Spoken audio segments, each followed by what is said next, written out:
Mientras esperamos que se conecte el resto, hoy al inicio de la clase vamos a hacer una breve actividad con Menti, ustedes ya lo conocen, para interactuar un poco. Necesitamos que todos participen, así que yo les voy a ir pasando por el chat el link para que ustedes ingresen si quieren ingresar por link, o si no, ya saben que tienen que ingresar a www.menti.com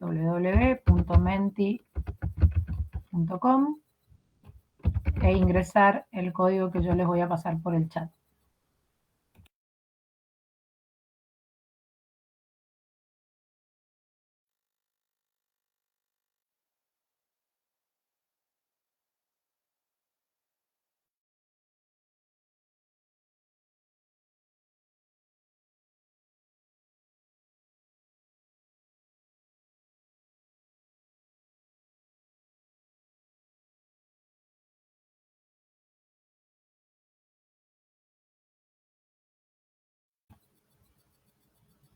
Por favor, todavía no ingresen, porque primero vamos a ver la agenda del encuentro de hoy, pero cuando iniciemos la actividad y tienen la información en el chat.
Bueno, creo que ya terminaron todos de entrar.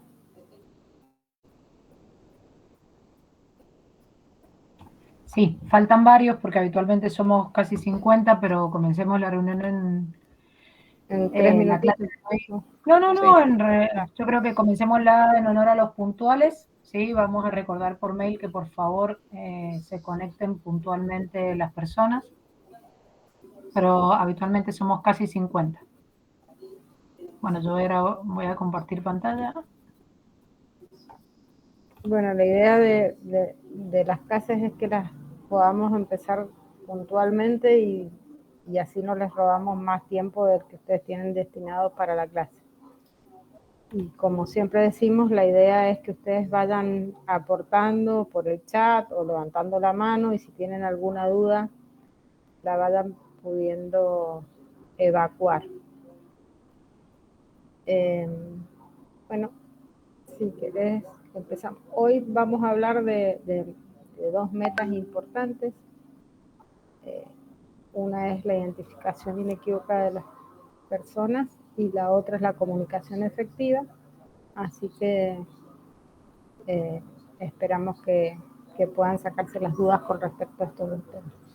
Dame un minutito que me salí sin querer de la llamada del Meet. Ahora, un segundito, por favor.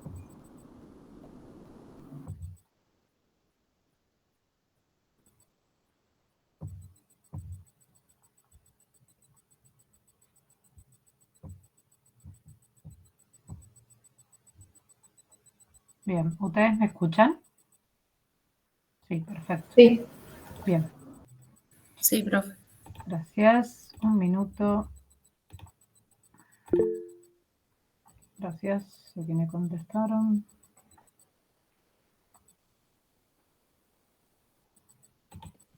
Profe, ¿le puedo hacer una consulta? Sí, por favor. Profe, más o menos hasta qué fecha dura el cursado. El cursado dura, si mal no recuerdo, hasta 10 de junio, Andrés, si no ya me voy a fijar ahora, porque tengo varios cursados en mente. El lunes, creo que es lunes 10 de junio, nosotros tenemos el encuentro presencial, que es la jornada taller, ¿sí? Y bueno, días anteriores se abre el trabajo integrador para que ustedes lo puedan ir trabajando, se finaliza esa entrega y el curso finaliza con la entrega y la aprobación del trabajo integrador, más la asistencia y la participación en la jornada taller. Bueno, buenísimo, gracias, profe. Si mal no recuerdo, lo voy a corroborar, pero estoy casi segura que es el 10 de julio. Bien. Está colgado en la página igual, ¿eh? Ah, ahí me fijo entonces en la cátedra. Gracias. Muy bien. Bueno, en el encuentro del día de hoy, sí, la agenda impresiona breve, pero no lo es tanto, porque damos lugar a la serie de buenas prácticas o metas internacionales para la seguridad de los pacientes o soluciones para la seguridad de los pacientes. Y como dijo Andrea, vamos a comenzar por una de las más importantes por su transversalidad en los procesos de atención, que es la identificación correcta o identificación inequívoca de los pacientes. Y vamos a hablar también brevemente de lo que es comunicación efectiva. En segunda instancia, y para finalizar el encuentro de hoy, les vamos a proponer una actividad para el foro de intercambio que ustedes durante la semana van a ver, ¿sí? Porque son algunas cuestiones que para aquellas personas que están rotando en establecimientos de salud con internación, o sea, en hospitales, van a tener que ir y mirar y contarnos qué es lo que pueden, qué es lo que han visto, percibido o experimentado de una de las metas internacionales de hoy. Y fundamentalmente, cuando uno comienza a hablar de lo que son las buenas prácticas, la intención es como futuros profesionales de la salud y colegas que en breve en poco tiempo van a ser, y como alumnos que ustedes están rotando y ya interactúan y ya participan del proceso de atención sanitaria cuando rotan, cuando están con sus docentes, con sus tutores, es poder aprender a disminuir esta brecha tan importante que existe y que no solamente se da en nuestra disciplina, sino en muchas otras, que es esa brecha existente entre el conocimiento, ¿sí? Entre lo que se sabe que es correcto, lo que leemos, la medicina basada en la evidencia, lo que dicen los libros, lo que dicen los papers, los resultados de las investigaciones, ¿sí? Todo eso genera un conocimiento teórico. Ese conocimiento ustedes lo están adquiriendo a través de sus cursados, ¿sí? Pero por otro lado, ¿sí? Del otro lado del puente, está la toma de decisiones y la acción concreta, ¿sí? Cuando uno está frente al paciente y su familia. Entonces, esa brecha, ya la hemos visto y la hemos hablado en clases anteriores, es existente, es evidente, porque uno sabe cómo se tiene que hacer las cosas, la teoría está disponible, está actualizada, pero cuando uno va y ve y observa la práctica asistencial diaria, uno ve que ese conocimiento no se traslada directamente a la atención sanitaria o no se traslada directamente a buenos resultados o a mejores resultados con los recursos disponibles. Entonces, la intención es que aprendiendo cómo trabajar o aprendiendo de estas buenas prácticas para la seguridad de los pacientes, podamos disminuir, ¿sí?, esta brecha entre lo que se sabe que es correcto y lo que se hace frente al paciente y su familia. Entonces, la pregunta que motiva y que da lugar a este encuentro es: ¿qué tenemos que hacer para mejorar la calidad en el sistema de salud? Esta misma diapositiva la vimos en los primeros encuentros, ¿sí? Y ya sabemos lo que es la calidad, ya sabemos los atributos de la calidad, qué es la seguridad del paciente, qué son los eventos adversos, cómo se estudian, cómo suceden los eventos enmarcados en una cultura organizacional. Y ahora, como profesionales, nos tenemos que preguntar, ¿sí?, ¿qué tenemos que hacer para mejorar esa calidad? ¿Sí?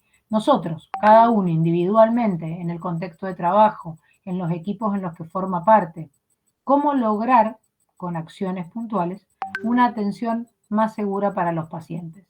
Entonces, para comenzar el encuentro de hoy, vamos a hacer un Menti. Son 2 preguntas, ¿sí? Yo ya les pasé el código por el chat, si no pueden escanear el código, ¿sí? También está ahí la página para entrar, lo que le pido es que a medida que van ingresando con sus dispositivos móviles, no empiecen a contestar, porque yo ahora dejo de compartir y tengo que compartir la pantalla del Menti para que ustedes puedan ver sus respuestas en tiempo real. Sí les pedimos a todos que participen, y si por cualquier motivo no pueden ingresar con sus dispositivos, que lo hagan por el chat. Yo ahora voy a dejar de compartir, ¿sí? Porque voy a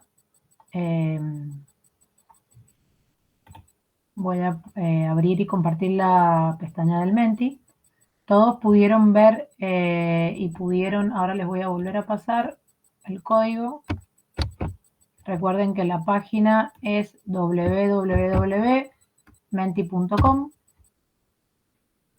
Ese es el código. ¿Todos los pudieron escanear o pudieron entrar a la página? Sí, doctora. Perfecto. Bueno, ahora yo voy a presentar.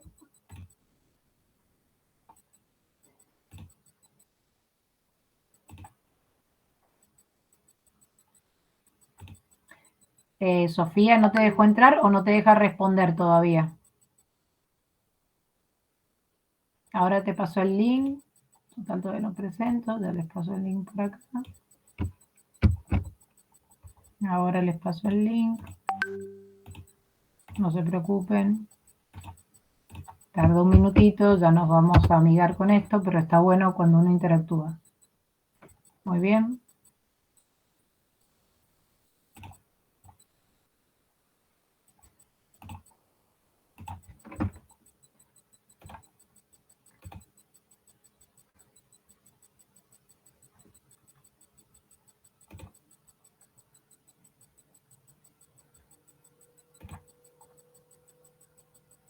Bueno, ahora sí, la primera pregunta es, ¿qué acciones concretas ustedes piensan, como alumnos, como futuros profesionales, que se puede realizar para mejorar la calidad y la seguridad de la atención sanitaria? Pero acciones concretas, piensen en el día a día, piensen en un hospital, en un centro de salud, en un consultorio. ¿Qué pueden hacer concretamente y con todo lo que vienen aprendiendo y han leído para mejorar la calidad y la seguridad en la atención sanitaria? Pueden escribir todo lo que quieran y van a ir apareciendo sus respuestas. Anímense.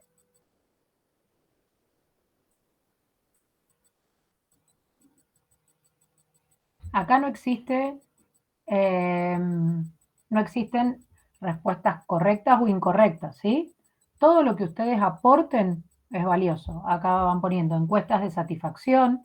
¿Y encuestas de satisfacción para quién? ¿Satisfacción de nosotros como personal de salud o el paciente y su familia o ambos? Más tiempo de anamnesis, más contacto con el paciente, identificar los pacientes, lavarse las manos, muy bien, no hacer turnos tan largos para estar cansados atendiendo, capacitar al personal para que realicen una práctica más segura, más tiempo de consulta con el paciente, capacitaciones, planes de acción, muy bien, hay que planificar las acciones, capacitar al personal médico, enfermería en práctica segura y protocolos actualizados, formación y capacitación del personal, promover la participación ciudadana, muy interesante eso. Después estaría bueno que alguien diga, o quien puso eso, qué quiere decir participación ciudadana. Estudiar, muy bien, capacitarse, entrenarse. Higiene, me imagino higiene de manos, tiempo de calidad con el paciente, anamnesis, muy bien. No olvidar de identificar a los pacientes, muy bien, el encuentro de hoy. Usar tecnologías, correcto, todas las tecnologías son herramientas que muchas de ellas promueven la seguridad de los pacientes con el buen uso. La comunicación, mejorar la formación del personal, mejorar el trato intrapersonal, perfecto, charlas informativas para el paciente, capacitación, tiempo de consulta más largo, mejorar el sistema de reporte de errores y problemas sin que el profesional tenga miedo a hacerlo, muy bien, control de todos los puntos de atención desde que ingresa el paciente hasta que se sale, muy bien, mejorar las campañas de prevención, folletos, bien. Vamos que han participado 24, la mitad no ha puesto ninguna opción. Vamos, anímense el resto. Piensen, ya muchos han puesto capacitación, información, entrenamiento, ¿sí? Pensemos que ya está, el equipo está capacitado. Entonces pensemos acciones concretas, ¿sí? Más allá de la capacitación. ¿Qué otras cosas se pueden hacer para mejorar la calidad y la seguridad de la atención en la práctica diaria?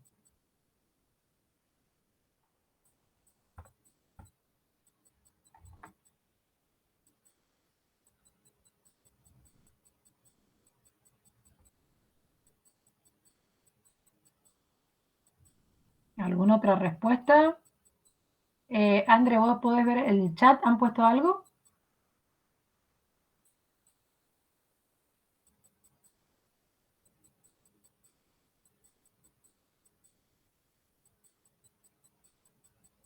No, no hay nada en el chat. Bueno, vamos a pasar a la próxima, pero intentemos, esta es una forma que también muy bien promover la prevención y promoción de salud, entregar folletos, o sea, también entrenar y educar al paciente, su familia y la comunidad.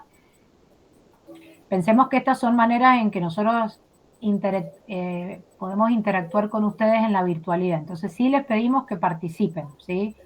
Ustedes saben que intentamos que estos encuentros sean agradables para todos, pasen lo mejor posible, pero si nosotros estuviéramos en una clase presencial, podríamos ir preguntando lista por lista a cada uno de ustedes. Entonces, intenten participar, acá no hay respuestas erróneas y lo pueden hacer, y esto es anónimo, así que por favor, ahora vamos a la próxima, participen todos. Pasando a la próxima pregunta, ¿sí? ¿Qué se requiere? ¿Sí? André, perdón, creo que se escucha de tu micrófono mucho ruido ambiental.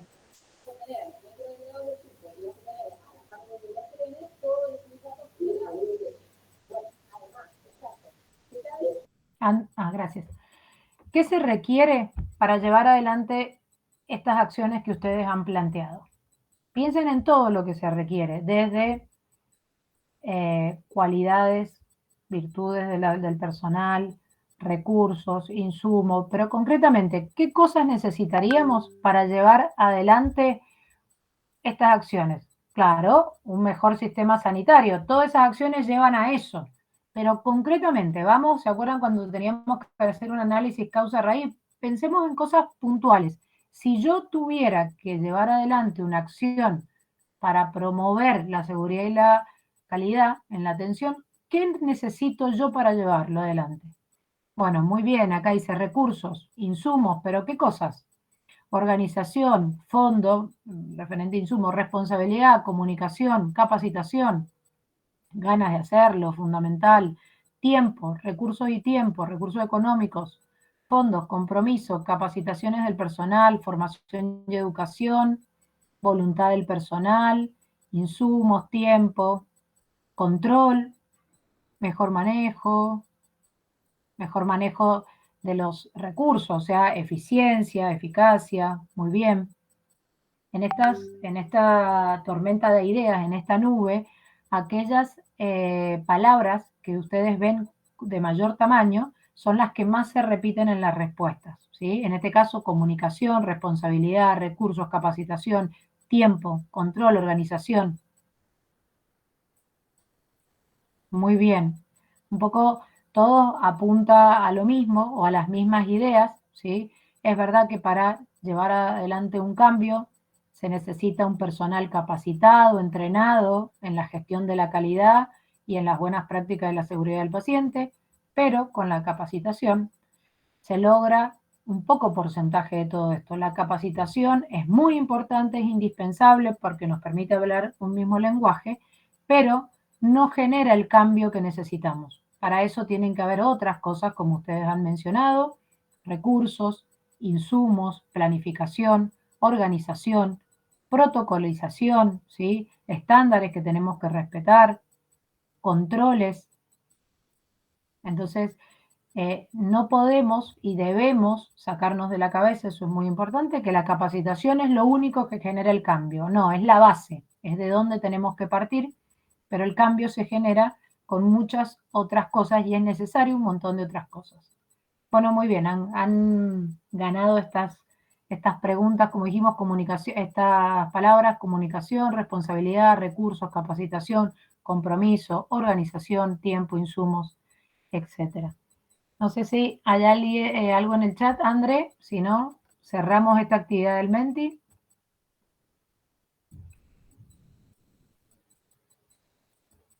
No hay nada, a ver. Bueno.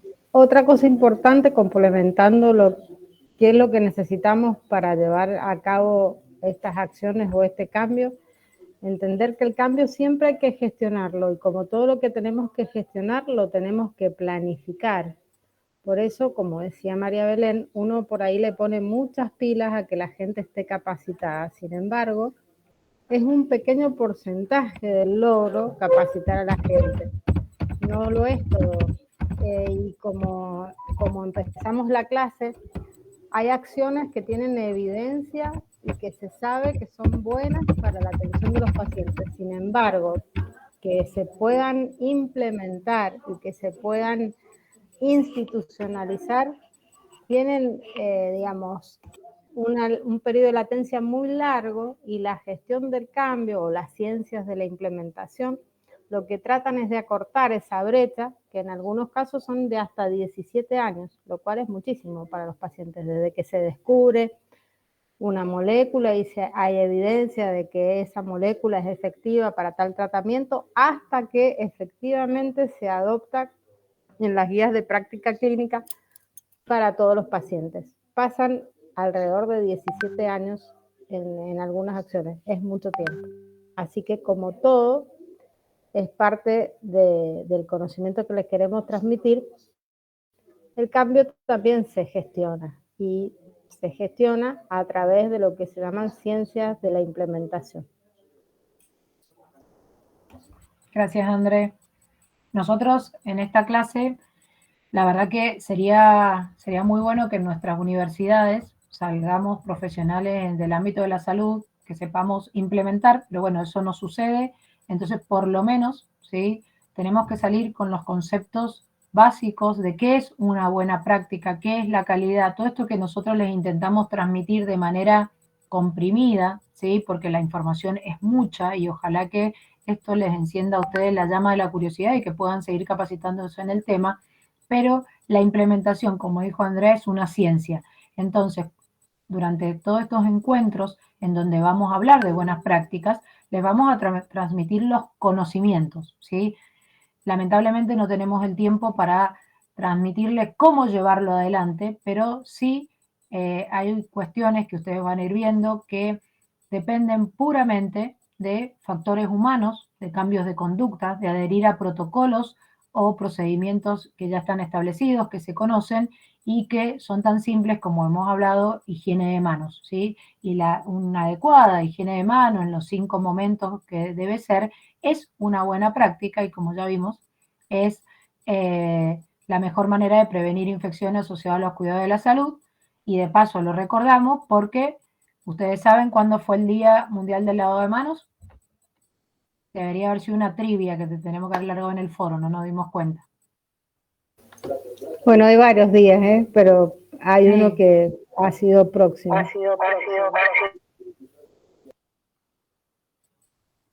Nadie vio nada en las redes, ¿sí?, en páginas de organizaciones. Creo que fue el mes pasado, pero no estoy tan segura. No, es en mayo. Vos, Andrés. Es en mayo. El 5 de mayo es el Día Internacional del Lavado de Manos y también el 15 de octubre. Hay varios días conmemorativos y en realidad en este día no es que solamente este día nos tenemos que lavar las manos, sino que se hacen campañas, la OMS lo pone como un acto recordatorio de la importancia de este hito en las prácticas de seguridad, ¿no? Que es una cuestión bastante simple, el lavarse bien las manos para evitar transmitir infecciones dentro de los hospitales y también en la comunidad para adquirir infecciones, ¿no? Bueno, de paso repasamos algunas efemérides de seguridad del paciente. Y Estefanía dice, yo conocí el 15 de octubre y Valentina puso el 5 de mayo. Fue reciente, por eso lo traigo a colación. Pero es importante estas fechas porque en realidad uno recuerda y refuerza conceptos y se socializa nuevamente la importancia de estas buenas prácticas. Bueno, ahora sí vamos a continuar con la clase. Nosotros, como les puse en el chat, les vamos a compartir los resultados, sus resultados de este grupo, ¿sí? En la presentación, los resultados del Menti.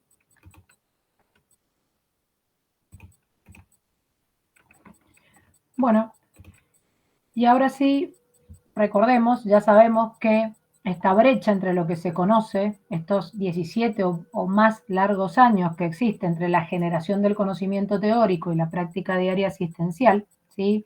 Por suerte, las organizaciones, ¿sí? Comandadas por OMS, desde hace muchos años están trabajando en estas soluciones para la seguridad del paciente, en las metas internacionales, y hoy vamos a ver dos de ellas muy importantes. Fíjense que la número 2 de las 9 soluciones para la seguridad del paciente y la número 3 hablan de la identificación de los pacientes y la comunicación durante el traspaso de los mismos.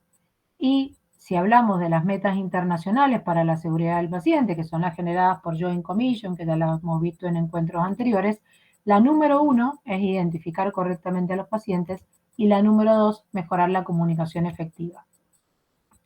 Este slide, este gráfico es importantísimo, ¿sí? Que ustedes lo fijen, porque hablan de las 6 soluciones o de las 6 acciones concretas más importantes que tienen evidencia que mejoran la seguridad de los pacientes y que disminuyen la ocurrencia de eventos adversos en los establecimientos de salud de cualquier nivel de atención.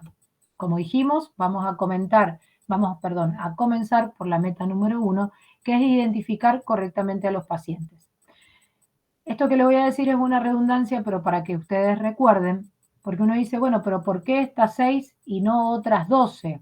Bueno, porque si nos acordamos de los encuentros anteriores, la evidencia, los estudios epidemiológicos, los estudios estadísticos que miraron con lupa cuáles eran las causas más frecuentes de eventos adversos en hospitales y en el primer nivel de atención, hablaban de un grupo, ¿sí?, de eventos adversos, la mayoría de ellos prevenibles, y estas soluciones o metas internacionales vienen a intentar dar solución y rebatir todas esas causas más frecuentes de eventos adversos. Ese sería el motivo por qué estas 9 soluciones o 6 metas internacionales es donde la calidad y la seguridad del paciente hacen hincapié en primera instancia. Arrancando con la meta número 1, vamos a preguntarnos ¿por qué les parece que es necesario identificar en forma inequívoca a los pacientes? ¿Por qué tenemos que saber el nombre y apellido de su paciente, de un paciente? ¿Por qué no nos los tenemos que confundir? ¿Qué les parece? Es una pregunta quizá que parece como muy básica o muy simple. Me van a decir, y obvio, porque es importante saber quién es, pero ¿por qué en el proceso asistencial es importante no confundirnos de pacientes? Y porque le podemos dar un tratamiento que no sea el adecuado, que sea para otra persona o algo así. Muy bien, Paula. Una de las causas más frecuentes de errores, de eventos adversos ligados a la identificación del paciente es lo que vos estás diciendo, ¿sí? Que el paciente reciba un medicamento, un tratamiento que no sea el correcto para esa persona. O sea, yo lo estoy tratando para algo que esa persona no tiene. ¿Qué otra causa? ¿Por alergias o grupos sanguíneos?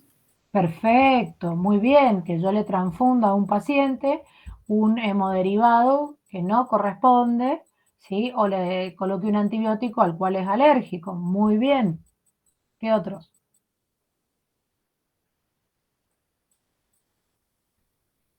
Vamos, anímense.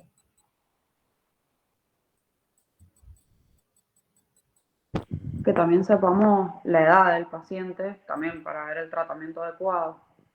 Muy bien, saber la edad, porque hay grupos etarios que son más vulnerables, ¿sí? O porque hay fármacos que quizá a determinada edad no se pueden recibir porque no están autorizados para su uso, no sé, en niños, por ejemplo. Vamos a ver, alguien que no sea ni Paula ni Valentina. Por el vínculo que genera. También, porque uno puede ser, sí, perdón, Camila, ¿estás hablando? Sí. Muy bien. Puede que ser viene un médico y no sabe quién soy y me confunde con otra persona, me da desconfianza. correcto, porque es parte de una relación médico-paciente adecuada, porque es un derecho del paciente que el equipo de salud sepa quién es y tenga identificada su identidad. Perfecto, muy bien. Una Como que el muestra de paciente respeto. sienta que uno realmente está interiorizado en su problema o lo que sea que tenga, que no es un paciente, o sea, que no se sienta como un paciente más cualquiera, sino que ya el hecho de hablarle por su nombre hace que vos demostrés que estás interiorizado en su situación también. Tal cual. Si yo, Candela, te digo, o estoy haciendo la revista de sala y digo, bueno, acá está la paciente de la cama 1 ventana, no es lo mismo que si yo digo, en esta cama se encuentra Candela, de tanta edad, tiene tal, ¿sí? Claramente ustedes lo están diciendo. Muy bien, a ver después en el chat qué Por dicen. el trato con los familiares también. También, a ver, un ejemplo más concreto, ¿sí? Si yo soy un médico de terapia intensiva y estoy dando un informe y yo no tengo identificado correctamente a los pacientes, imagínense que yo puedo equivocarme el informe que estoy dando, ¿sí? Si yo tengo un Tomás Pérez y un Tiago Pérez internado, yo me puedo confundir en el informe que estoy dando porque tienen los mismos apellidos y nombres parecidos. En el chat dice para que realmente se sienta acompañado, muy bien, ya sabemos que es importante, es un derecho del paciente, ya sabemos que evita errores de fármacos, errores en transfusiones, eventos adversos ligados a alergias farmacológicas, muy bien. Entonces, como ustedes ven, es muy importante, y si uno lo sigue pensando durante todo el proceso de atención, en cada una de las instancias pueden haber eventos adversos relacionados con la atención que en ese momento está recibiendo el paciente. Si ustedes ven esta diapositiva, claramente está hecha a propósito, estos actores, ¿sí?, son muy parecidos entre sí y claramente son personas diferentes. Y fíjense el estilo de cómo están peinados, el color de pelo, el maquillaje, la vestimenta, muchas veces hacen que dos personas que son claramente diferentes se parezcan mucho. Y en un contexto complejo como es la asistencia, como es el sistema de salud, ¿sí?, que estamos más propensos a cometer errores y no tenemos adecuadamente identificados a los pacientes, podemos provocarle algún evento adverso, tales cuales ustedes comentaron, ¿sí?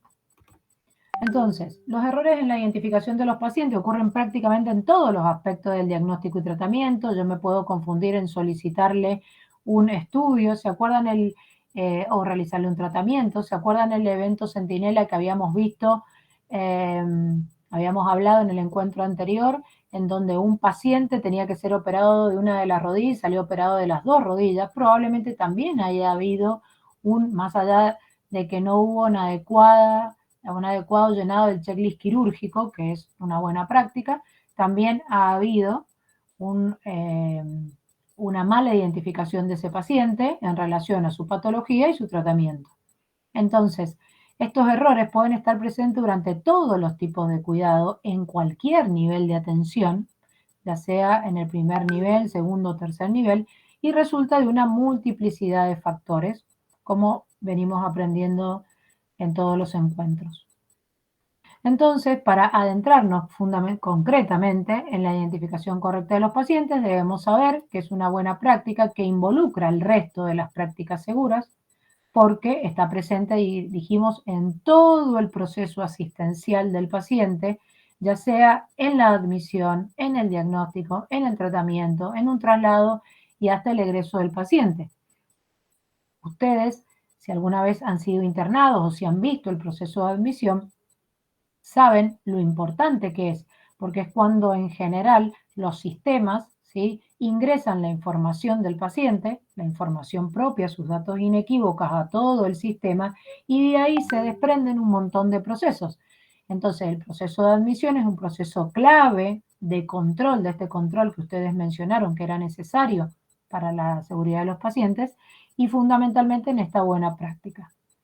Claramente, como ustedes también dijeron, si no identificamos correctamente a los pacientes, eso es causa de errores en el proceso de medicación, en la administración de transfusiones, en la solicitud o resultados de laboratorio, en todos los tipos de procedimientos y hasta en la entrega de recién nacidos, que recordemos que entregar en forma incorrecta a un recién nacido o su familia es un evento centinela. Por supuesto que hay mayor riesgo en aquellos servicios críticos donde hay alta carga laboral, donde es poco el tiempo en el que uno entra en contacto con el paciente, es transitorio, ¿sí? Donde los pacientes rotan mucho, como puede ser un servicio de emergencia, ¿sí? O un servicio de maternidad, y en donde hay mucho cambio de personal. Por lo tanto, por todo lo que hemos dicho y fundamentalmente porque la identificación del paciente debe estar presente de manera correcta durante todo el proceso asistencial, es que se considera que es prioritario, ¿sí? Es una práctica segura prioritaria y de alto impacto para la seguridad, ¿sí? De las personas. Es muy importante que se comprenda y que nosotros aprendamos el cómo se debe identificar correctamente a los pacientes. Es fundamental utilizar al menos 2 identificadores propios y específicos, o sea, inequívocos de cada persona, como es el nombre y apellido, la fecha de nacimiento y el documento nacional de identidad, en nuestro caso, si fuese un extranjero, por ejemplo, el número de pasaporte. Es muy importante, como dijimos, que estos datos inequívocos, correctos y propios, ¿sí? De la persona, ¿sí? Sean cargados o incluidos de manera adecuada en los sistemas de admisión. Por eso, en general, se deben y siempre se deben cotejar con el DNI o con el RENAPER, que es el Registro de las Personas, Nacional de las Personas, y esos datos deben ser validados y controlados siempre para garantizar, ¿sí? Que los sistemas de admisión tengan datos confiables. Nunca, jamás, esto es muy importante que lo sepamos, se debe utilizar para identificar a los pacientes el número de habitación o ubicación, ¿sí? En el hospital, por ejemplo, o la causa, su diagnóstico, o el médico tratante o alguna condición. En el chat me van a decir o levanten la mano, ¿cuántos de ustedes han visto que en los hospitales se identifica a los pacientes por el número de cama o el número de historia clínica en lugar de sus datos inequívocos? Esto que yo le digo, el paciente de la cama 38, el paciente de la cama 2 ventana, el paciente de la cama 24 pasillo, o el paciente del medio. ¿Todos los que levantaron la mano han visto que se identifican así a los pacientes? Sí, pasa que tal vez pienso que si hay un pabellón donde hay muchos pacientes, como que acordarse de los nombres y todo eso, capaz que nada, lo identifican así, el paciente de la habitación 505, cama 4. Correcto, es lo que vos decís. La sobrecarga de trabajo, la multiplicidad de pacientes, patologías, condiciones, el escaso personal, hace que cometamos errores, que identifiquemos a los pacientes por su cama, ¿sí? Y por la ubicación adentro de la habitación. Entonces, eso es completamente erróneo. Eso lo tenemos que descartar. Es una mala práctica, es una práctica que es habitual, pero porque sea habitual, no se tiene que realizar, ¿sí? Es muy importante que de a poco y con ustedes, digamos, de la mano, que ustedes también exijan, decir, bueno, ¿quién es el paciente de la cama 6 ventana? Porque como ya dijimos, es una cuestión de derecho del paciente, que respetemos su identidad, ¿sí? Y es una cuestión de seguridad, porque así como nosotros en una revista de sala, como bien dijeron, uno lo nombra por una cuestión de que es más rápido, tenemos un montón, es un lío anotarnos el nombre y apellido, todo. Bueno, cuando uno va a solicitar un estudio o cuando el camillero viene a buscar un paciente a quirófano, no dice los datos inequívocos del paciente, dice lo mismo que decimos nosotros. Me vengo a llevar a quirófano el paciente de la cama 6, ventana. ¿Y qué sucede si por algún motivo que tuvimos que aislar un paciente o tuvimos que hacer una modificación, el paciente de la cama 6 ventana ya no es el de la cama 6 ventana de ayer? Porque lo cambiamos de habitación, porque lo tuvimos que aislar, porque estaba colonizado por un germen multiresistente. O porque estaba con sus defensas bajas, era un paciente con un neutropénico.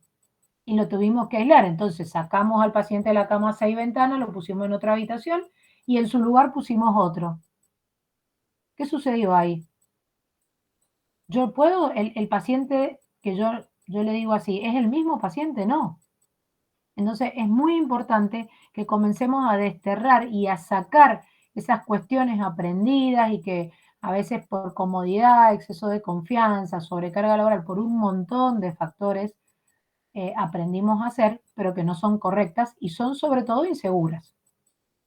Entonces, fundamental y por favor, esto tiene que quedar grabado a fuego, los pacientes no los podemos identificar con el número de habitación, la ubicación adentro de la habitación, su patología o condición. Siempre, siempre tienen que estar identificados con al menos 2 de estos identificadores propios y específicos de cada persona, que en orden de importancia son el nombre y apellido, la fecha de nacimiento y el DNI. ¿Y por qué 2 y no 1? Y porque puede ocurrir, quizá en pocas situaciones, que tengamos 2 pacientes con el mismo nombre y apellido.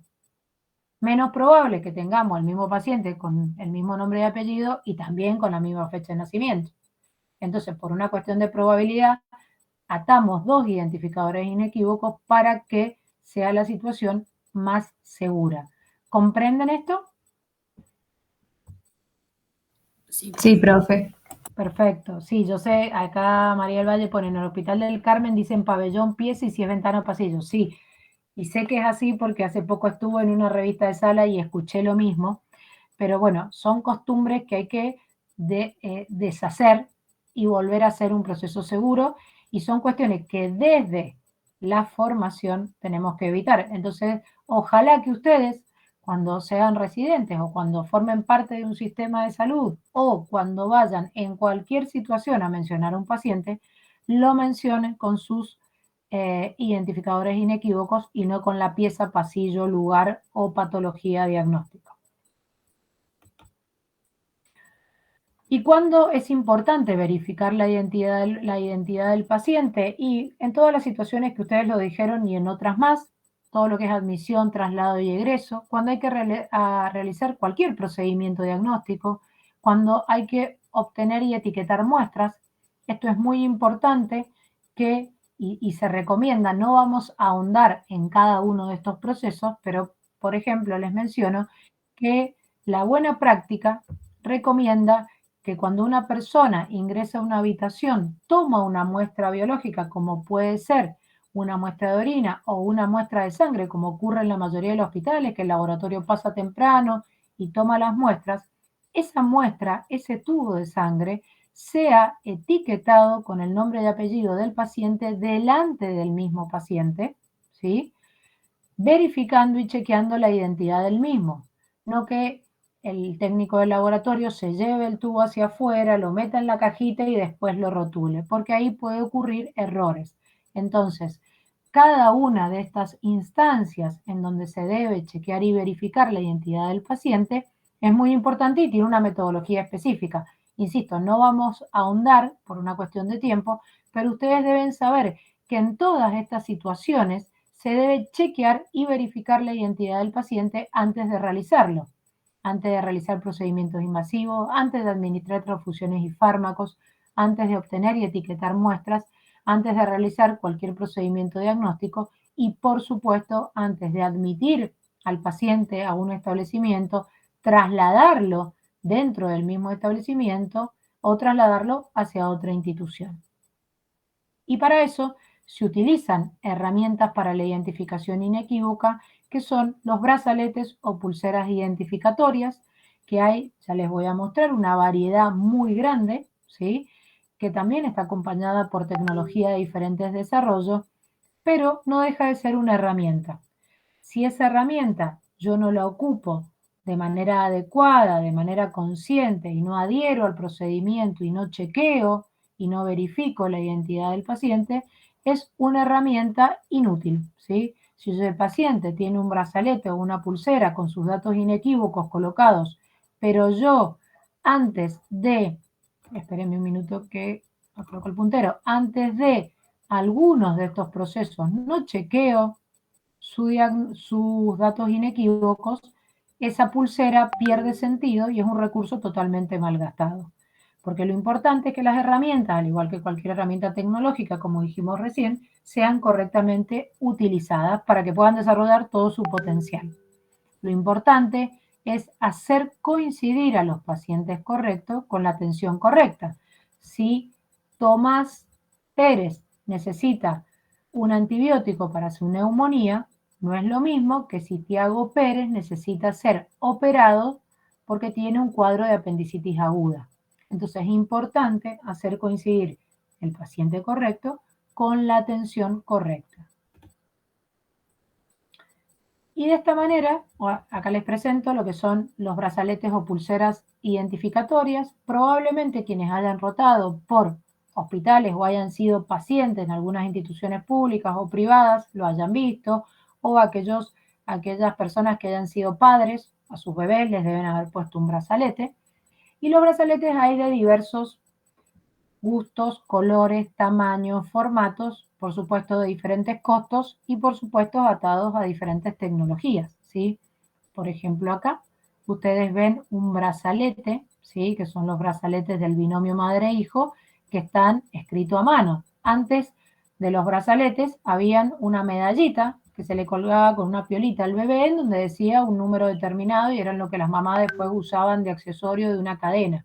Esa medallita se reemplazó, ¿sí? Por brazaletes identificatorios en donde el recién nacido se identifica, aunque no tenga todavía un documento nacional de identidad, con los datos maternos, ¿sí? Para que exista esta seguridad del binomio, para que ese bebé esté correctamente con su madre biológica, ¿sí? Entonces es importante y todo el tema de identificación del binomio en las maternidades y en las neonatologías está determinado por una ley nacional desde hace muchos años.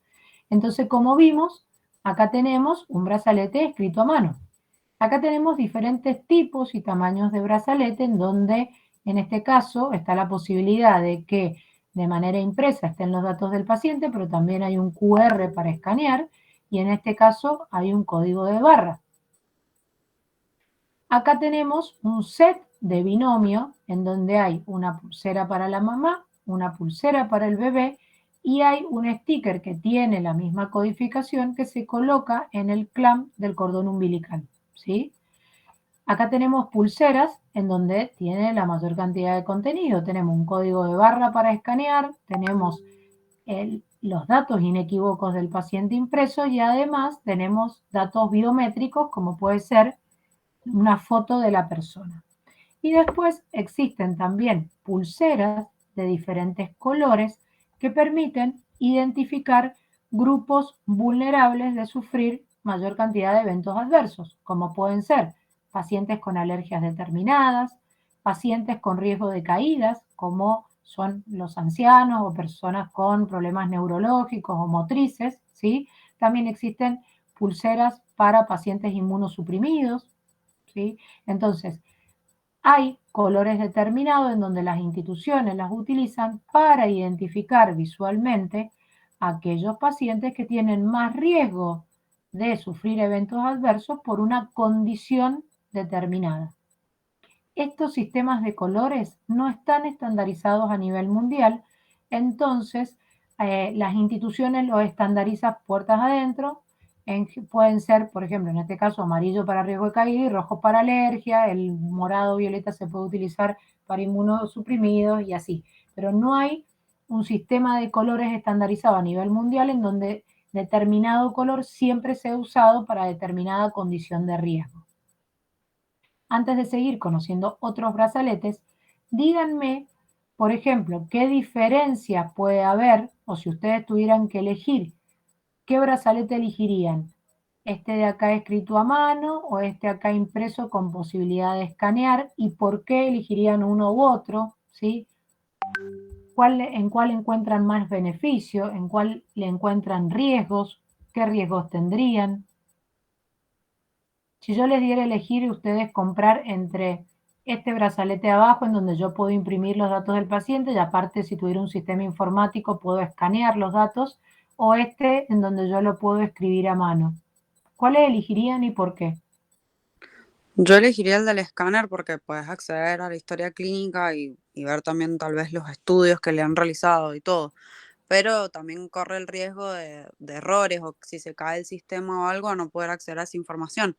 Y la pulsera escrita a mano, nada más que el nombre, apellido, edad y tal vez alguna alergia no se puede poner.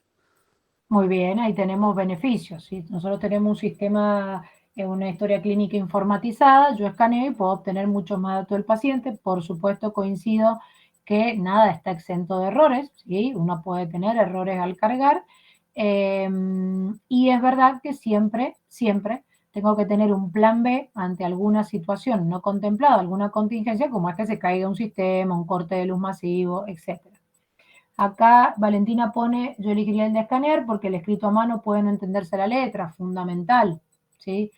Fundamental con el equipo de salud y los médicos sobre todo, no se entiende la letra, es más, si uno ve, esta letra no es del todo clara. Entonces, como ustedes ven, a medida que la tecnología avanza, por supuesto los costos son diferentes, pero todo lo escrito a mano tiene el riesgo de que no se entienda la letra, de que según la tinta que yo ocupe se puede correr, borrar, deteriorar con más facilidad que una pulsera impresa y con código QR. Y dice, bien, dice, yo elijo el de la foto también porque es verdad, este sería lo ideal porque tengo los datos biométricos, ¿sí? Esto me puede servir mucho en el caso de un paciente, por ejemplo, un politrauma grave que ingresa a la guardia, que por supuesto no tiene posibilidad de decirme sus datos, que yo no tengo su DNI, que viene sin acompañante, y el dato biométrico me puede servir aparte de colocarle transitoriamente el NN, pero bueno, acá son muy pocos los establecimientos en Buenos Aires que lo utilicen porque requiere una tecnología un poco más avanzada. Acá, como ven, tenemos igual casos en donde está la posibilidad de imprimir, ¿sí? Miren qué bien, qué legible, y escanear. Estos son los sistemas de escáner, ¿sí? En donde el paciente ingresa, se lo escanea y ingresa, como dije, al sistema de admisión. Y acá sería la situación en a través de dispositivos como tablets o de los mismos celulares de enfermería, escanean la pulsera del paciente y salen las indicaciones, los controles, todo lo que se tiene que traer, todo lo que se tiene que hacer el paciente, por lo tanto me aporta más información. Y como algo mucho más avanzado que acá en Mendoza no está, sí en Buenos Aires, son los chips con radiofrecuencia, que son pulseras especiales que habitualmente no son de papel, suelen ser de plástico o de otro material, en donde hay un chip que emite señales de radiofrecuencia. Entonces es como que permite ver en tiempo real en dónde está el paciente, y esto también se utiliza para insumos de alto costo y da un seguimiento mucho más detallado dentro de la institución en donde está el paciente. Como ven, las tecnologías son muchas, los recursos son variados y la institución puede elegir según lo que pueda adquirir. Pero como dijimos, el brazalete no deja de ser una herramienta. Su uso correcto es lo que le va a dar toda la potencialidad para un adecuado chequeo. ¿Y cómo se imaginan si yo estoy, ¿sí? Yo soy el paciente, soy este paciente, tengo mi pulsera, dice mi nombre, dice mi fecha de nacimiento, dice mi DNI y hasta dice mi número de historia clínica, y yo estoy internada por una neumonía y viene la enfermera, que no me conocía, es la primera vez que me ve, la del turno noche, y me tiene que colocar el antibiótico. ¿Cómo se imaginan que esa enfermera hace el chequeo de la información? ¿Sí? Y suponiendo que yo no tengo la posibilidad de tener un QR o un código de barra. Yo solamente tengo mis datos impresos en la pulsera. ¿Cómo se imaginan que el personal de salud, el equipo de salud, tiene que chequear esa información antes de colocar el antibiótico? Preguntándole el nombre del paciente. Muy bien. No sé quién habla, perdón. Esperen, porque no te veo. Paula. Paula. Muy bien. ¿Y vos cómo me lo preguntarías? Vos sos la enfermera y yo soy el paciente. ¿Cómo me lo preguntarías? Nada, entrar, por ejemplo, decir, hola, buenas noches, ¿me dirías tu nombre? Y Pérez Juan, y ahí chequear que realmente es el paciente al que le tengo que administrar la medicación, que se supone que están las indicaciones también escritas en la historia clínica del paciente. Bien, o sea, vos Y ¿cómo con el cotejarías, documento. claro, cómo cotejarías la información? Por un lado le preguntás, ¿sí? Y es muy importante la forma en que vos preguntaste, porque no es lo mismo preguntar, ¿usted es María Belén Peralta Roca? Y el paciente me puede preguntar sí o no. A preguntar, ¿me puede decir por favor su nombre y apellido completo? Entonces, cuando el paciente me lo dice, yo chequeo la información en la pulsera, ¿sí? Yo digo, me dijo que se llama María Belén Peralta Roca. Yo miro que esté escrita esa información en la pulsera y por supuesto lo cotejo con la información que tengo en la indicación médica. ¿Se comprende? Si yo al paciente vengo y le digo, usted es María Belén Peralta Ramos, y yo la verdad que ojalá fuera Peralta Ramos, pero no. Y me dice, y me lo dice rápido, yo le digo, sí, sí, porque no escuché bien, porque estoy nerviosa, porque no sé. Y yo le digo sí o no, ahí yo cometí un error en chequear la información. Siempre la pregunta es, ¿usted me puede decir su nombre y apellido? ¿Me puede decir su fecha de nacimiento? ¿Y me puede decir su DNI? Y yo lo cotejo con la información que está impresa en la pulsera y con la información que yo tengo en mis documentos de la historia clínica. ¿Se comprende? Esa es la forma más sencilla de chequear información. Por supuesto que si yo tengo un sistema para escanear, al escanear yo estoy chequeando. Igualmente, el doble chequeo verbal siempre se tiene que hacer, ¿sí? ¿Qué puede suceder? Que el paciente sea un niño que no sepa hablar, que el paciente sea una persona que no puede porque tiene alguna condición de salud que no le permita, bueno, lo puedo hacer con el acompañante. Y si no tengo absolutamente a nadie, como puede ser un paciente en terapia intensiva que esté intubado en ARM, bueno, tengo que cotejar el dato de la pulsera con el de los documentos. ¿Sí? Pero es muy importante realizar ese chequeo verbal en la medida, de que sea posible y factible, y ese chequeo verbal debe ser realizado en forma segura. Como les digo, no preguntando con una pregunta cerrada para que me respondan sí o no, sino que el paciente me diga su propia información. Y si yo soy la enfermera que atiendo desde hace 15 días al mismo paciente, lo más probable es que yo entre y por una cuestión de confianza ya con el paciente y la familia, no le esté preguntando, ¿usted me puede decir su nombre y apellido? Porque ¿qué le va a decir el paciente? Y vos ya no me conocés, te lo dije ayer, te lo dije. Bueno, en ese caso es muy importante que el equipo de salud le explique al paciente y su familia, ¿sí? Que aunque nosotros ya lo conocemos, porque llevamos 15 días atendiéndolo, debemos chequear, ¿sí?, sus datos cada vez que vamos a establecer o cada vez que vamos a hacer alguna acción asistencial. ¿Por qué? Porque el exceso de confianza y la rutina y pensar que ya lo conocemos nos puede llevar a cometer errores, ¿sí? Entonces, que yo conozca al paciente y me acuerde de su nombre y apellido, no quiere decir de que no deba chequear lo que mi indicación, ¿sí?, con el paciente, con la medicación que es rotulada que yo tengo y le tengo que colocar. Eso es muy importante porque muchas veces, como les digo, este exceso de confianza al ya establecer una relación con pacientes que están desde hace varios días, nos lleva a cometer errores, por supuesto, evitables.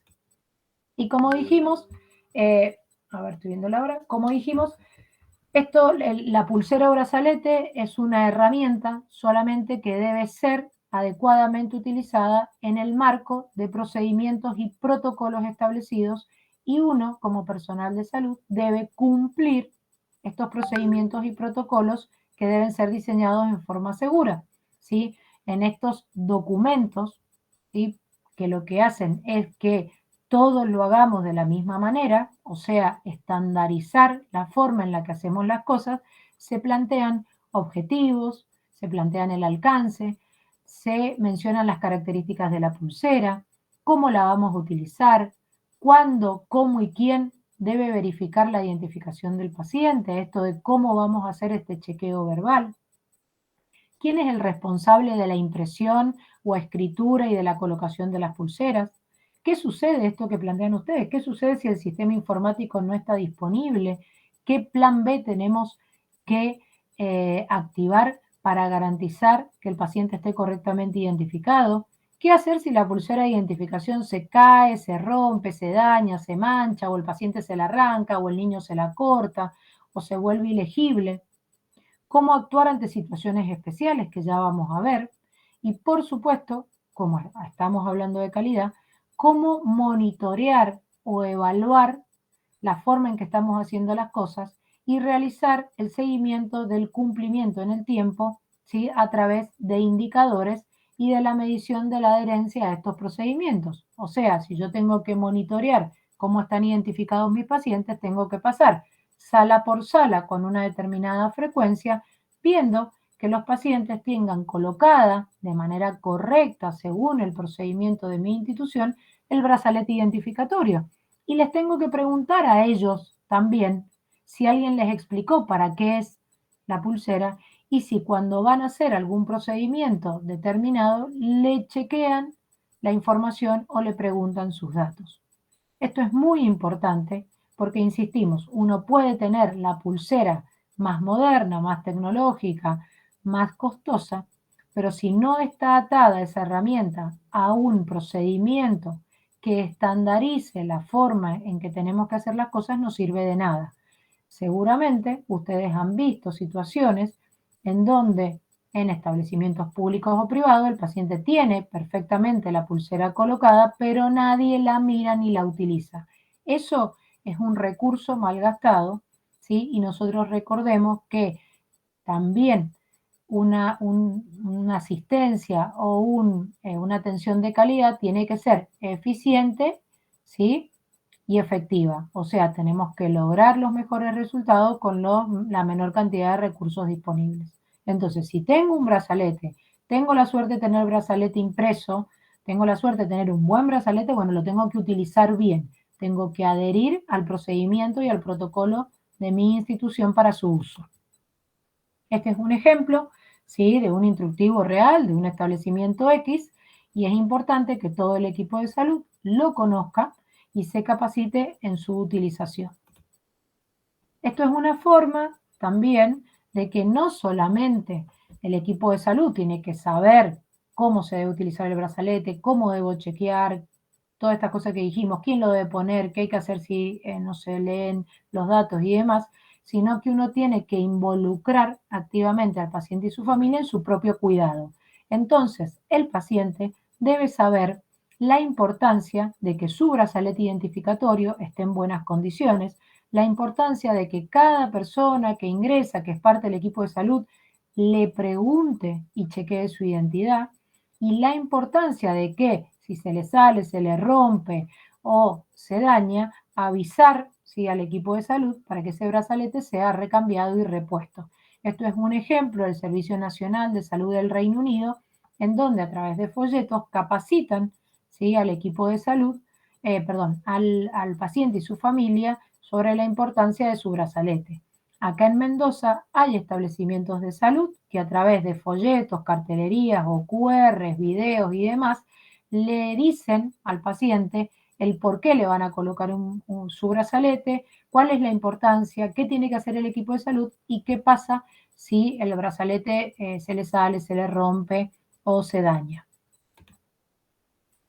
También hay que contar con protocolos claros para situaciones especiales, ¿sí? Ya vamos a ver ahora cuál, pero este gráfico les muestra dos personas semejantes, mismo nombre, misma patología, que difieren el color del pelo, la ropa y el lado, no, ni siquiera el lado, sí, derecho, sí, el lado donde tienen lesionada la pierna, pero en general a veces cometemos el error de decir, bueno, coloquemos a los Martínez en la misma habitación, total, tienen los mismos nombres, o justo está la señora Rosa Pérez y la Rosa, no sé, Rosa Basualdo, juntemos a las Rosas y las ponemos en la misma habitación.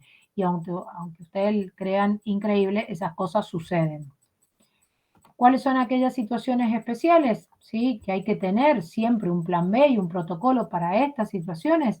En aquellas personas que no se pueden identificar la identidad debido a su estado de salud, trastorno de conciencia de cualquier causa, víctimas múltiples de accidentes, incapacidad de comunicarse por sí solos, ¿sí?, ya sea por la edad o por el idioma, y que por supuesto no estén con un acompañante o traductor. Prematuros extremos, en donde es verdad que los brazaletes tienen que ser brazaletes especiales para que no lesionen la piel, ¿sí? En pacientes con lesiones en miembros, ¿sí? Amputaciones, quemaduras, heridas, en donde yo no tengo dónde colocarle el brazalete identificatorio. Y bueno, en ese caso yo tengo que tener un protocolo especial para esas situaciones que debe ser respetado. Y por supuesto, como ya les dije, la identificación del binomio madre-hijo o madre recién nacido, ya que existe una ley nacional y una normativa marco que dice cómo se tiene que identificar el recién nacido, ¿sí?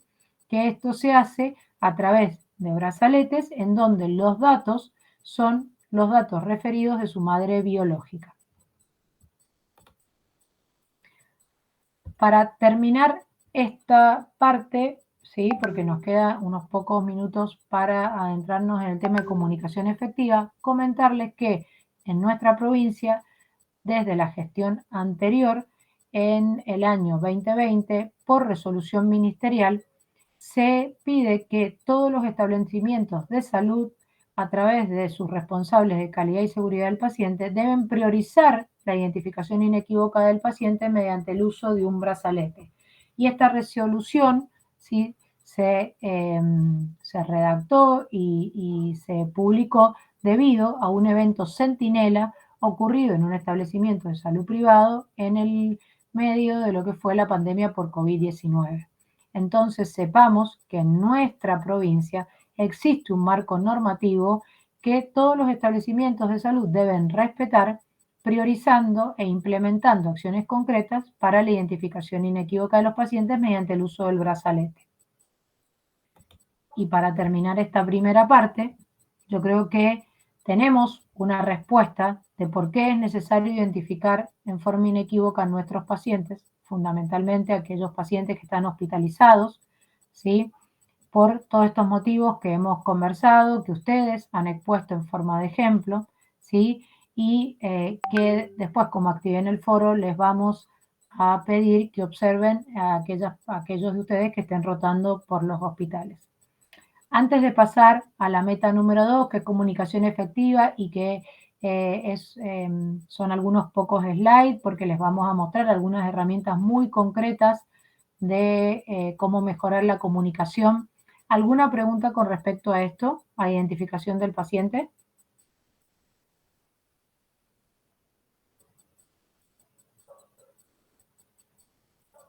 No, profe, ninguna. ¿No? ¿Seguro? ¿En el chat?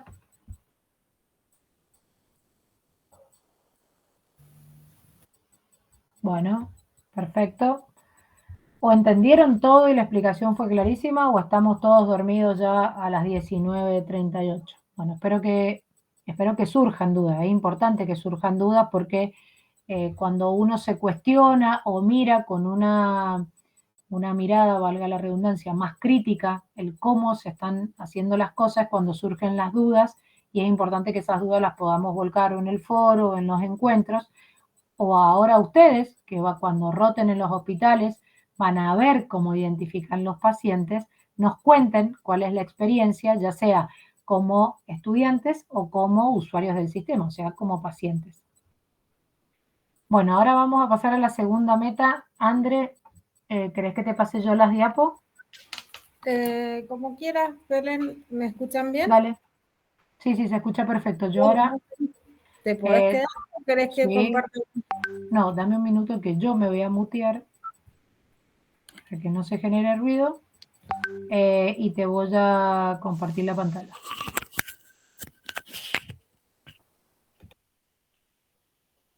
Sí. Bueno. ¿Querés que comparta yo o no sé? O seguimos. ¿Me escuchan bien? Sí, profe. Bueno, la meta que vamos a ver ahora es la meta 2, que es una acción para mejorar la atención o la seguridad en la atención sanitaria, que tiene que ver con lo que es la comunicación efectiva. Es decir, que lo que uno quiere traspasar en información a un colega o a un enfermero o a otro personal del equipo sanitario, nosotros nos aseguremos que esa información llegue en forma oportuna y sea interpretada correctamente. Entonces, muchas veces parte de los errores de la seguridad tienen que ver con que la comunicación es inefectiva y lo hacemos de forma incorrecta. Vamos con la próxima.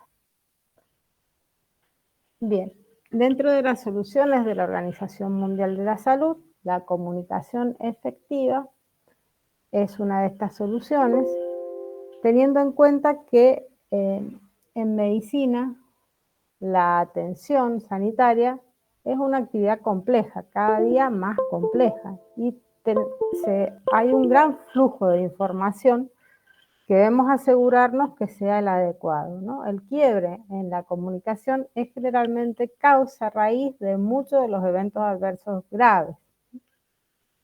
Tener en cuenta entonces que hay 6 atributos básicos en la comunicación según la Organización Mundial de la Salud, y que tienen que ver con que esa comunicación sea accesible, sea factible, sea creíble, es decir, que sea fiable, que lo consideremos pertinente, que sea en tiempo real, o sea, que sea oportuna y que sea fácil de entender, teniendo en cuenta que siempre hay alguien que emite la comunicación y del otro lado hay un receptor.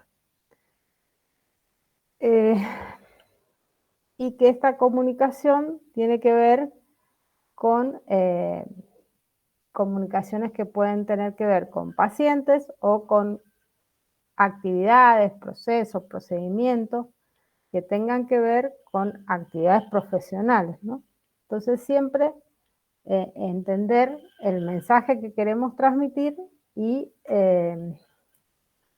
el receptor, el emisor de la comunicación y chequear que esa comunicación sea realmente efectiva, teniendo en cuenta estos atributos básicos de la comunicación, que sea de forma oportuna, en tiempo y forma, fácil de entender, que sea accesible, factible y creíble.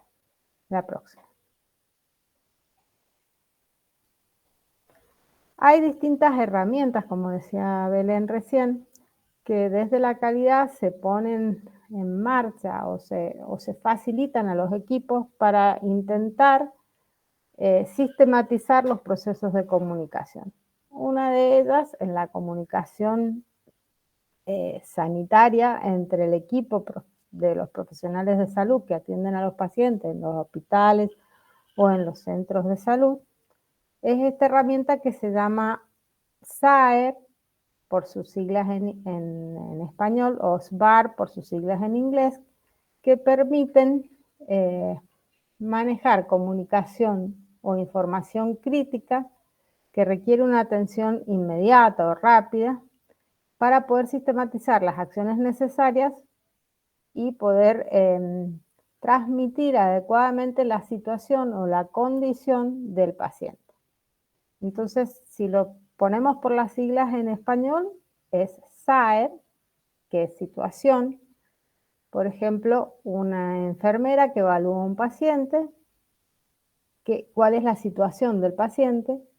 Entonces, cuando transmite esta comunicación, dice, llamo por ejemplo, por teléfono, llamo por la señora Juana, refiere esta señora a la falta de aire de inicio súbito. Y inmediatamente, esa es la situación por la cual está iniciando la comunicación, tiene que relatar el antecedente, o sea, poner en relevancia si hay algún antecedente o una situación actual, ¿no? Entonces ahí dice, bueno, la paciente tiene 62 años, es una mujer y está en el postoperatorio una cirugía abdominal. No tiene antecedentes de enfermedad cardíaca o pulmonar. Inmediatamente pasa a la próxima letra del acrónimo, que es la evaluación. Es decir, tiene que expresar qué es lo que piensa de la situación. Bueno, se ausculta menor entrada de aire en el pulmón derecho y refiere dolor, por lo cual quisiera descartar un neumotórax. Y ahí la última letra es la recomendación o la solicitud que va a hacer. Entonces, ¿qué debería hacerse para corregir la situación que está planteando?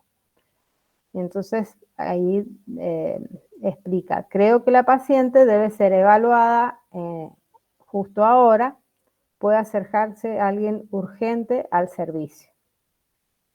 Bien,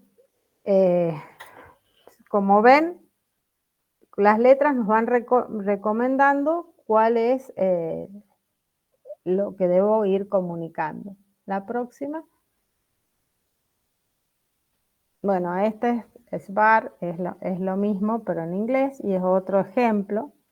Entonces, la primera situación, estoy llamando porque su paciente Pedro López, con fecha de nacimiento el 15 del 11 del 79, tiene dificultad respiratoria. El antecedente es un paciente con enfermedad pulmonar crónica, lleva 3 días de hospitalización en medicina interna y su estado de salud ha ido agravándose. La evaluación, han disminuido los ruidos respiratorios en toda la extensión del pulmón derecho, creo que es probable que se haya colapsado el pulmón. Y la recomendación, o lo que necesita hacer, creo que probablemente necesita un tubo torácico, necesito que vengan a verlo ahora, pueden venir y en cuánto tiempo llegarán. Pongamos que esto sea la comunicación de una enfermera al médico guardia, por ejemplo. Entonces llama y hace este pase que sería estandarizado de la situación del paciente, los antecedentes, la evaluación y qué es el requerimiento que está haciendo. ¿Sí? Hay distintas herramientas de comunicación, esta es una, la otra es, por ejemplo, la técnica que sigue, que es la técnica del call-out, que es una estrategia de comunicación que se usa habitualmente para la comunicación de urgencia o la comunicación de información crítica, en donde se informa a todos los miembros del equipo en forma simultánea durante una situación de emergencia. Se le pide ayuda a los miembros del equipo para definir los próximos pasos y es importante dirigir la responsabilidad a un individuo específico para que cumpla la tarea. Entonces, por ejemplo, un paciente que tiene un politrauma, el líder del equipo dice estado de la vía aérea y el residente le dice vía aérea despejada. El líder pregunta auscultación y el residente le va a decir menos entrada de aire en el lado derecho, por ejemplo. El líder dirá tensión arterial, la enfermera responderá la tensión del momento del paciente 96-62. Esto se da en los servicios de emergencia y es importante para organizar la atención del paciente, ¿sí?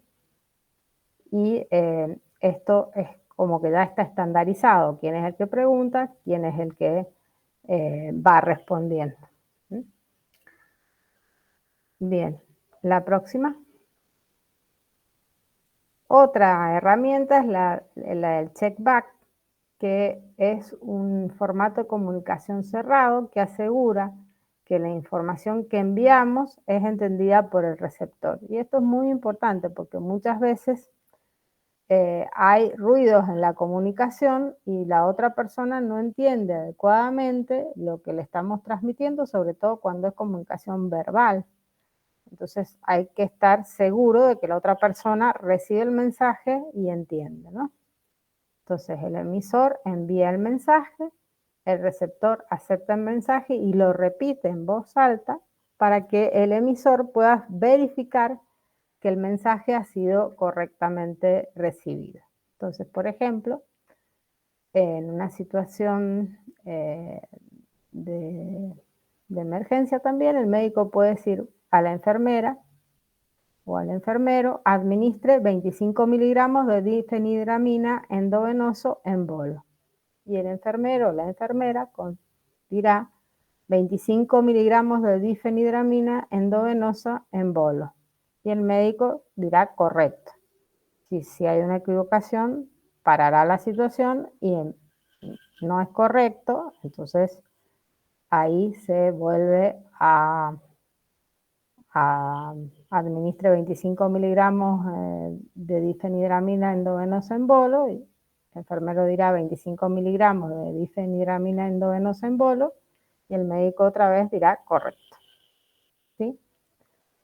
Como ven, todas estas técnicas son técnicas estandarizadas para asegurar que la comunicación reúne los criterios necesarios y se torna una comunicación efectiva. La próxima.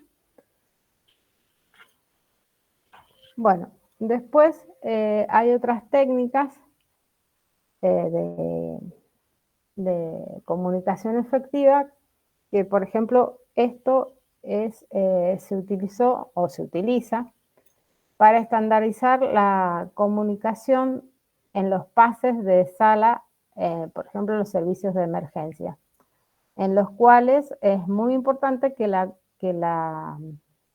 pase de sala sea estandarizado y en los traspasos, por ejemplo, entre el servicio de emergencia y la sala de internación o el servicio de cuidados intensivos y, qué sé yo, el servicio de la sala habitualmente, ahí hay lugares en donde la comunicación se pierde y se pueden producir errores en esos traspasos. Entonces, una forma es esto del tipo de pase seguro o traspaso seguro, que por sus siglas en inglés se llama modelo IPAS.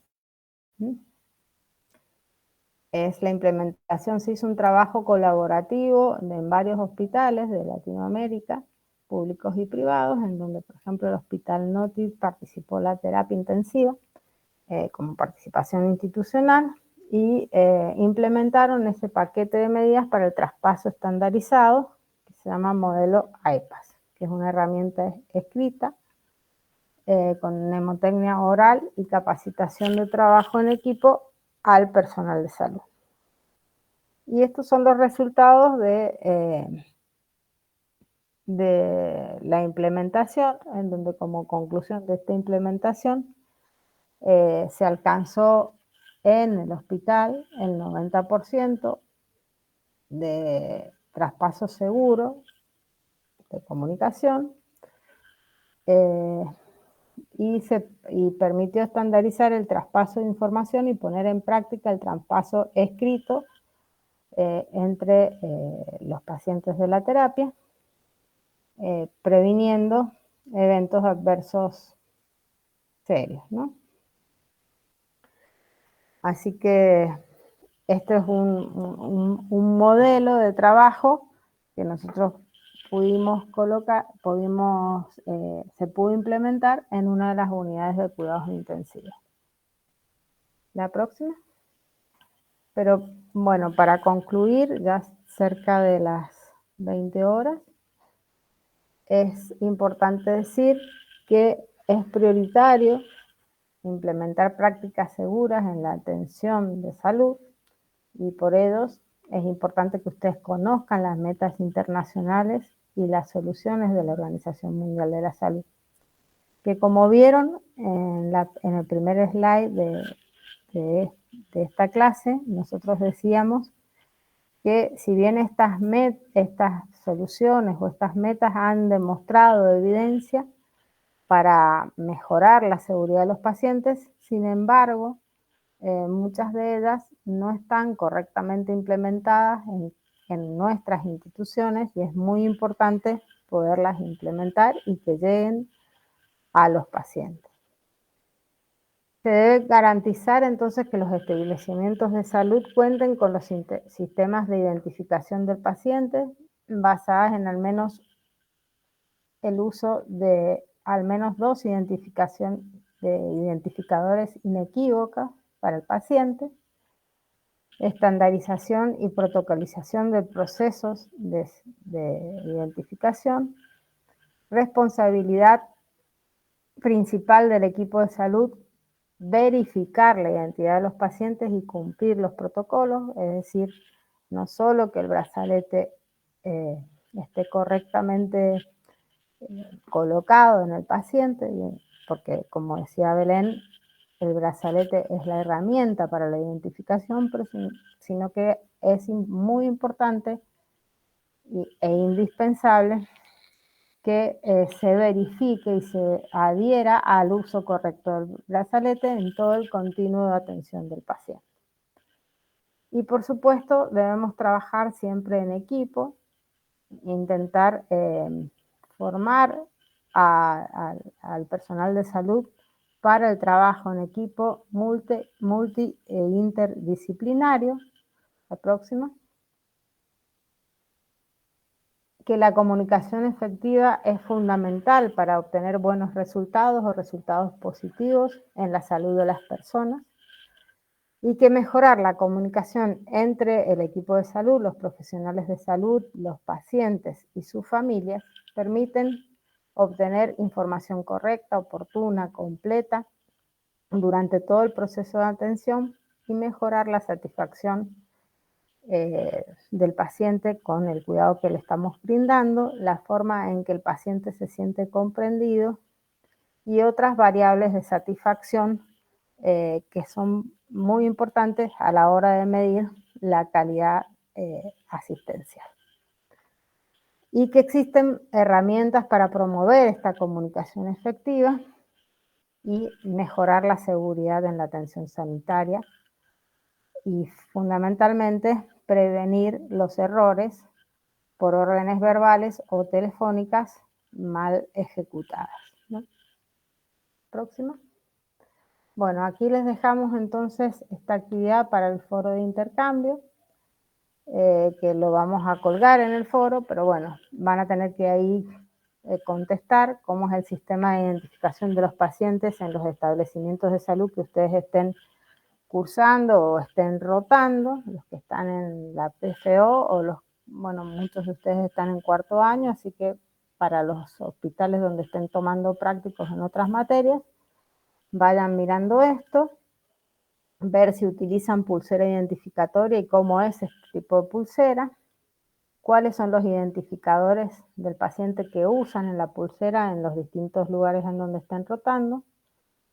Averigüen si tienen el procedimiento de identificación escrito y si ese procedimiento está conocido por todo el personal.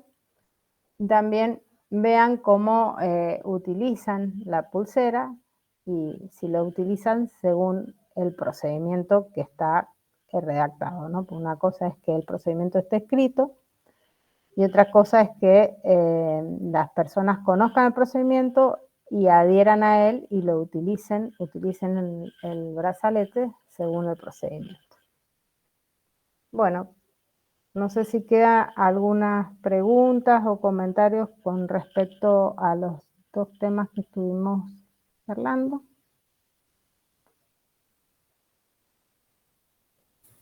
Profe, le hago una consulta con el tema de la actividad que van a subir a la plataforma.